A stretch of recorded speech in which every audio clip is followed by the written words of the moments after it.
I get this question all the time. Devin, how do you know whether a faceless channel should optimize for speed or polish first? Here's the operator answer. Default to speed until the market gives you a reason to earn polish.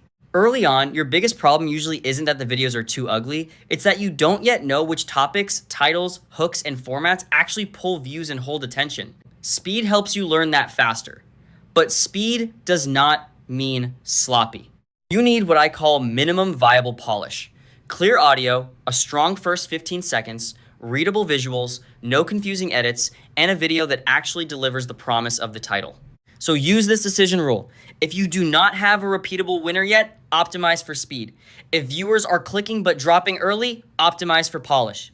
If the videos are decent, but you're learning too slowly because output is too low, optimize for speed again. In practice, don't upgrade everything at once. Improve the bottleneck. If retention drops in the intro, polish the hook. If production takes 10 days and you have no data, simplify the workflow. If you're using a team, Satura is useful as the layer that keeps scripts, edits, approvals, and publishing moving without quality drifting. So the short version is speed defines signal, polish to amplify signal. That's the trade-off.